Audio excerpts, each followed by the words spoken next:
Okay. Why bother playing games on release? Dang. On December 1st, 2015, Just Cause 3 released. At the time, I don't think I even knew it existed, so I didn't play right away. I bought the game on June 1st, 2018, 2.5 years after it came out. I bought the game and all of the DLC for $8. Dang. That movement looks crispy though. Maybe I gotta go back and play Just Cause 3. I never played it, but that movement, it do look good. I loved this game. It was so fun to fly around Medici and blow stuff up. I managed to play the game for 80 hours, and I liberated every settlement and city in the game. The DLC were great, especially the Sky Fortress one because it gave you the laser machine gun and the Bavarium wingsuit, which lets you fly forever. Also, there was a really funny free multiplayer mod. I have 16 hours on that alone. My friends and I would just hijack planes and then crash them into buildings. Like normal people. I didn't play Just Cause 3 on release. I played it 2.5 years later, but that allowed me to have a more complete experience with the game. I got to enjoy the DLC and the mods, neither of which were available on release. I also got to enjoy a bug-free and more stable version of the game. All of the bugs that were there on day one had been fixed by the time I got to play in it. And to top it all off, I got all of this for $8 instead of paying full price when the game came out. If you take God dang. That sounds like a way better deal. You know, at least for single player games. Like, a lot of times when a single player game comes out, there are going to be some amount of bugs in it on day one. And, you know, it's the price tag is going to be at max. It's like 60, $70, whatever. And when you're going through the game, a lot of the times,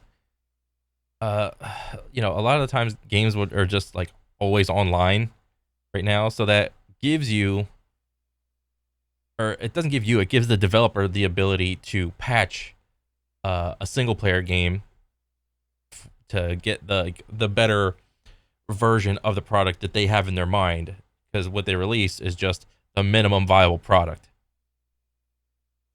And I think it's different for multiplayer. Well, it is and it isn't. So for multiplayer games or like MMOs, FPS, what else? A ton of other games. I'm just ranting. I think some of the best experiences for like a multiplayer type game is gonna be on that day one experience, because I mean, for me, whenever I logged in to play classic World of Warcraft, like back in the day, well, not back in the day, but like the remake of Classic, the first iteration of WoW Classic, I was able to get in on day one, and it was so cool to like, just waiting in queue, waiting for the queue to go down to zero, get logged in, make my mage, and it was just so cool to see everybody just flow out of the little crypt or whatever in the conga line. I mean, granted, my computer was damn near about ready to explode, but they had all the dynamic respawns and whatnot going to try to compensate for that. But it was just so cool to be there day one, week one, maybe the first month even, just to be a part of like the whole crowd. The whole world of an MMO is like highly populated. All the low level zones are highly populated. The economy is growing. It feels like you're just in this virtual world. And at least from an MMO perspective, like getting in on a game on day one is some of the coolest shit that you can do, I think. Experience wise, I will always remember that little instance of me logging in and just seeing the wave of people go like just running out there to get to the quest giver and start questing. That was so cool. And also for the case for multiplayer games, and more specifically FPSs, and maybe like some other games too, maybe like TFT or card games or anything like that, the game is most exciting when there is no meta that is defined. Everyone is just trying out everything. They're just throwing shit at the wall, see what sticks. trying to use their prior game knowledge of like the past games. They figured out what was good then. They're gonna try to transfer it now. Ooh, this game you can actually go invisible. This other game, you can like have dashes and they go left and right really quick. Oh, that's so good. Oh, let's make an aggro deck. Ooh, let's make a mid-range deck. Ooh, let's make a control deck, or so on and so forth. And like some of your best, granted, there's still probably gonna be like some level of bugs in the multiplayer games, but in general, if like a new multiplayer game comes out, but also conversely, to argue my own point, day one on multiplayer games can also be some of the worst experiences because in general, I mean, at least for FPS, there's generally no anti-cheat set up, at least on Steam or whatever. So that just invites a laundry list of things to just happen in the game, and it's so bad because there are a ton of sources to combat this, but for whatever reason there is just no anti-cheat system in any FPS, and is usually that is the downfall of most FPSs, not having an anti-cheat system. And yeah, I mean, at this point I'm just ranting, but keep going. Take a step back, playing immediately on release seems like the worst time to play a game. Yeah. So yeah, this video was inspired by Starfield. I originally had a really long paragraph here where I talked about all of the quarrels I had with the game. At some point I'll make a video on the second channel giving my thoughts about Starfield, but for now I will give you a simple overview. The game was boring as hell, and it was so poorly optimized. The game ran terribly on my PC even though I met the recommended specs. Oh shit. Big question Wait. for many. The game ran terribly on my PC even though I met Bro, the minimum? Or at least, wait. Oh, the minimum. Ooh, minimum is right there. Recommended is right there. Dang, the recommended is a 2080. Dang. I mean, I got that, but I don't know. It's just crazy to see that, like, the minimum and recommended's going up and up over the years. I mean, I'm not like a completely new person at like PC gaming, but I'm not the oldest either. Like, I wasn't there back in the day when like the 1080 or whatever was probably right there, and then something else was like right here. Yeah, that's crazy to see. I'm just waiting for the goddamn year that like the 2080 is like right there, like minimum. Like, oh geez, that'll be the day I have to like upgrade something. I'm just like, oh god, that'll probably come out like that'll probably be when like the 50 series comes out. Or I don't think that's out right now. I think it's like all about the 40 series, and like for AMD it's like the 4000 series or 5000? I don't know. But god dang, that's crazy to think, man. the recommended specs. Big question from many. Why did you not optimize this game for PC? Oh, this question. Oof. We did. Oh, okay, Todd, yeah, you're right. Oh, it's my fault. Fuck you. The world was dull and empty, and I wasn't having fun, so I dropped the game. Luckily, I played on Game Pass, so I didn't pay for Starfield. Yeah. If I paid full price, I would be devastated. Look at this. What? No, this is 4 interest-free payments of $29.75. Bro, for that, 4 interest-free payments, you can get like 4 games for that, if not more. Unless you talk about like indie games, then you can get like a shitload. There's no shot that this is 120. This is probably like some like edition of the game where it's like this is like the best edition. I think it wasn't like $70 for the base game, and then there's like a bunch of other editions. Why does it cost so much? I thought to myself, why did I bother playing now? I could play in a couple of years after they... I really hope they don't make the next installment of Elder Scrolls like that, dude. Oh my god. I really hope they don't fuck up Elder Scrolls. Fix everything, and I would have a better experience. So why do we bother playing games on release? I think that the biggest and most obvious reason is hype. If you've been excited about a game years before it even releases, chances are you want to play that game right away. If you watched a trailer 5 years ago and have been excited ever since, that hype will grow and grow as the release date gets ever closer. Right. Of course you want to play straight away, you've been waiting for years already. Why would you want to wait any longer? Even though you don't actually know what the game is like, you think you know what the game is like. The point of the marketing is to give you a little itty-bitty whittle taste of the game's world, mechanics, and overall feel, which in turn make you want to buy the game. But truly, you haven't seen any real footage. You've only seen tiny hand-picked segments that they want to show you. The trailers look like this. Oh yeah, all pre-rendered on PC, not on the console. So of course, everybody wants to play it on release. But then the real game ends up looking like this. Yep. Hype and marketing cloud your judgment, and they're probably the biggest cause for people wanting. What's that one song where it's like do do do do do do do do do do do do do do do, and he just floats away to play a game as soon as it comes out. Another reason for playing on release is that you get this sense of community from playing with everybody at the same time. Even in a single-player game, playing on launch puts you in this group with thousands or millions of people who are all doing the same thing that you are. Everybody is trying out the game for the first time. People haven't found the strongest weapons in the game. You can look on any social media during the weeks after launch and look at what other people are doing. Yeah. There is no, even this goes for first person or not first person, single player games as well. Like eventually when a single player game comes out and, you know, maybe there'll be some sort of like loot system, like some sort of power progression system, there will eventually become like a meta that gets defined, and it happens very quickly. And it's not completely inaccurate to say that some people like are just permanently online and they're always hitting refresh to try to figure out what the good guns are, the good weapons are, the good armor is, where do I get this power up, where do I get that power up, I unlock this constellation buff by going over here, I unlock that thing going over there, this is the best combination of abilities in this roguelike, so on and so forth. Yeah, I mean, even in single player games, metas get carved out real quick. Last year, I enjoyed having this experience with Elden Ring and Neon White.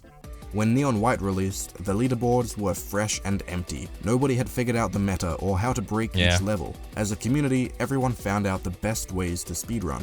When Elden Ring released, millions of players were dumped into the lands between, this massive, sprawling world that everyone got to discover at the same time. It was fun looking online during that time and finding out what people had discovered. I think this sense of community connects to a similar reason why people feel they have to play a game right after it comes out. People want to stay in the know. The sense of community, that was a good point.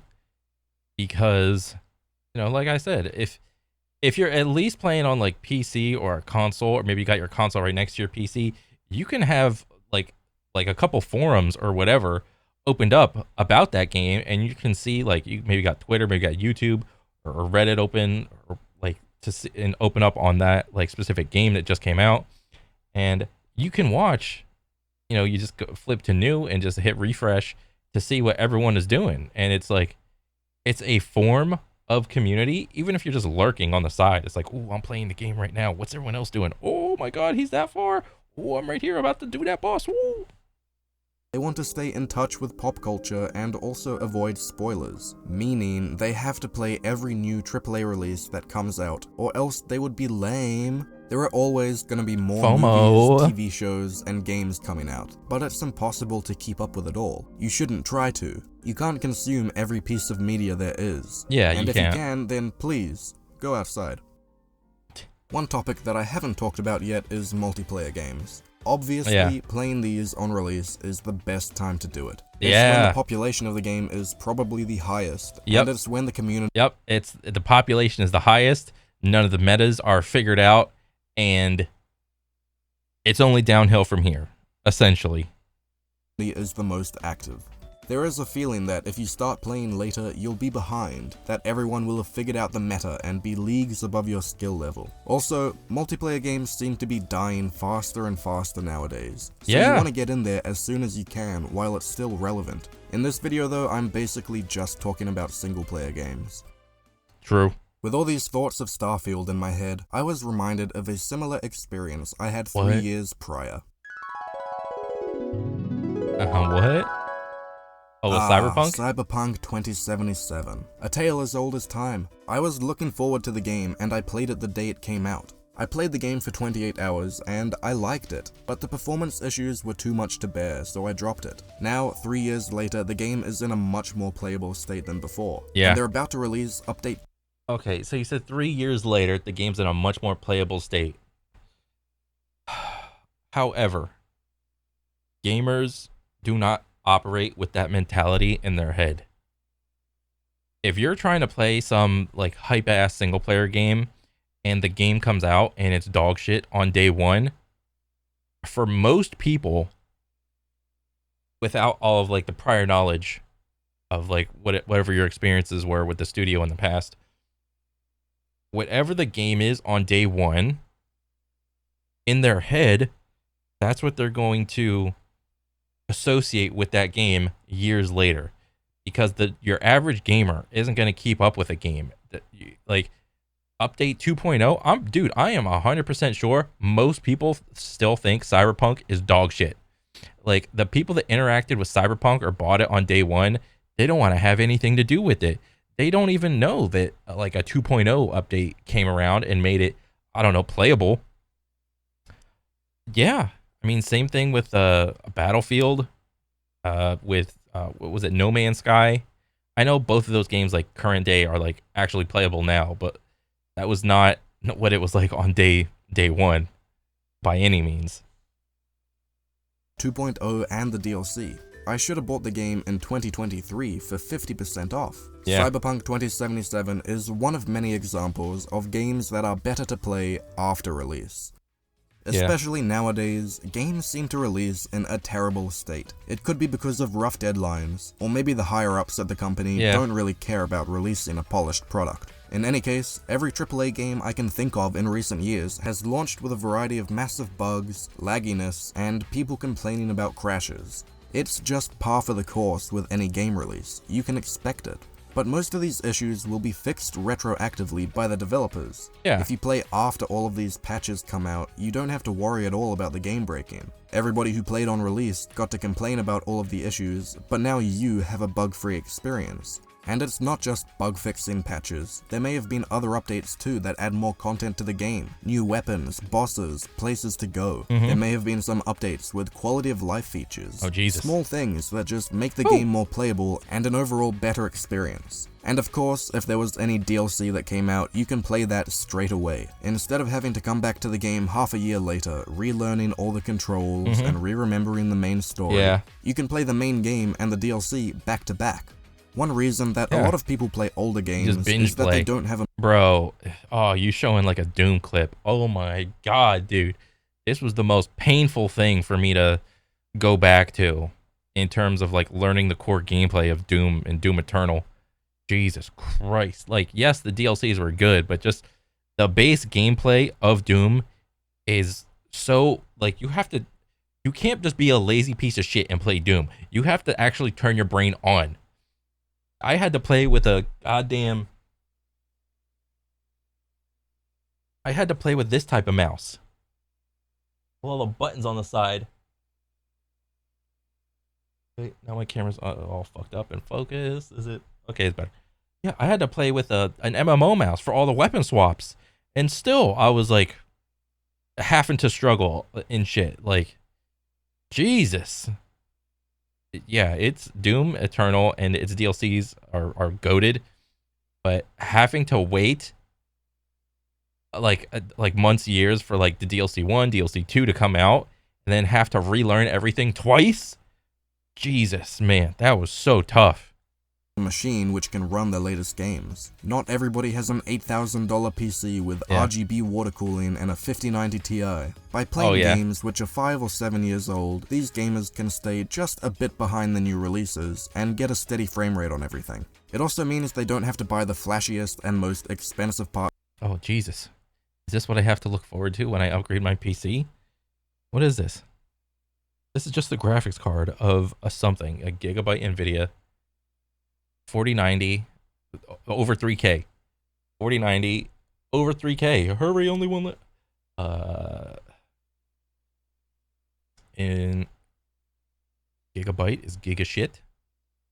And another 4090 for over about 3.5K.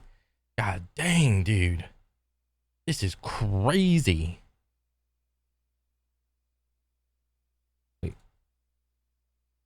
for their PC, or buy the latest console as Oh my god. Oh, gee, the paint job. What'd they do? They okay, so base is about 700 plus $720. Extra. Wait, what? They just tacked on another controller for an extra $100? What is that bullshit, dude? And how is this? 2 DualSense wireless. Wait, PS5 console, why is this one like $10 more than this one? Just because the box is black? I don't get it. A PS5 console. Wait. Oh, okay. It's because of this thing. Oh, okay. It's got the hard drive thing. Or not the hard drive, the hard disk thing to like still put in there. This is like digital only. Okay. And then you put a little spray paint on this shit, like some red, and it's like, ta-da, plus, versus this one, plus $300, almost $400 for a little bit of red and some white. I mean, granted, it looks nice, but god damn, it's not $400 extra dollars nice. Jesus. soon as it comes out. And then the biggest reason for playing a game a while after its release is that it'll be way cheaper. AAA games usually go on sale just a few months after they come out. After 6 months or a year, they could be 50% off. And if you wait like 5 years, they will be discounted 80 or 90%. Yeah. They will be so cheap that you'd feel stupid for paying full price. Yep. One example that comes to mind is Shadow of the Tomb Raider from 2018. Just 1 month after release, it was discounted by 34%. Yeah. Obviously, all of the people who pre-ordered the game, myself included, were not super happy. But let this be a lesson to you all. You don't need to buy games at full price. You don't. They will always go on sale eventually. Yeah. And hey, Yeah, I mean, and even with the whole pre-ordering thing, if you're trying to buy a game, I mean, if you like it, you know, it's your money, do it with whatever you want, but trying to justify the need to pre-order, especially a digital one, like, what are you doing? It's digital. They can just randomly generate another key to give you access to the game. It's just a random number generator thing. Like, oh, better hurry up. Better reserve your copy. What? So you have to hit the random number generator to give you another key? Okay, then I'll just wait. That costs nothing. You just hit a button. I'm not saying that I'm some super duper smart guy who never plays games on release, because Oh, yeah. I do. 2023 has had a crazy release schedule. Oh yeah, so many bangers of games. Yeah. I mean, well, not so much that one, but you know. Wait, where's Armored Core 6? Where's Armored Core 6? Oh yeah, there it is, dude. Hell yeah. Baldur's Gate. Oh yeah, 2023 was stacked. There have been so many games coming out that I want to play. Of course, I haven't been able to play all of these yet because there are just too many. But I did play some of these games as soon as they came out. A few of them were disappointing, and it did make me wish that I played them later. Overall, if you wait to play a game, you get the best version of it. Yeah. The game will have the least bugs, it will have the most content, including any DLC or mods. It will run better on your system, and you get all of this for the cheapest price. Games typically don't get worse over time. Yeah, they only get better over time, but the thing that you lose out on is the community aspect in the beginning, like you said, like learning everything at about the same pace as everybody else. You don't have to play something straight away. There are games which are 10, 20, or 30 years old and still fun. So maybe think twice before picking up Starfield. It'll still be there in a few years if you want to try it later. If you want to hear me talk some more about video games in the future, then consider subscribing. Thank you for watching. Nice. Dang. That was a good ass video. I'm a fan. I dig it. Yeah, I mean, I've been saying this forever. A lot of the times you don't need to play games on release. Like back when I was a young little kid, I would love standing in line at like the midnight release of, what do you call it, GameStop or whatever, and I'm like, ooh, you know, once I get up, because I would always get there like either halfway when the line is building up or like towards the end, so I gotta wait the whole goddamn time through the whole line, and I was always be at the end. And then I finally walk up and get my copy, and I'm like, oh yeah, oh boy, new Assassin's Creed, new Call of Duty, blah blah blah. And I was able to like go home at like, I don't know, 12:45, 1 o'clock, however long it takes to get through the line, and then I'd be super excited and super tired, but I'd play for an hour or two, and sometimes I had my friends with me, and I would just invite them to like the game chat, because back in the day I was on like Xbox, so there was that little party chat thing, and we'd all be in like playing the new Call of Duty campaign first, just to get that out of the way, so then we could like just dive right into multiplayer as fast as we could. But yes, there is that aspect of it, but I think there is a lot of what do you call it? I don't know. There's a lot of benefits to waiting to play a game too. And I don't know, you outlined it pretty well. So, yeah. Yeah, that's pretty much it. I'll catch you guys on the next one. Good video, and I want to see more. And yeah, later.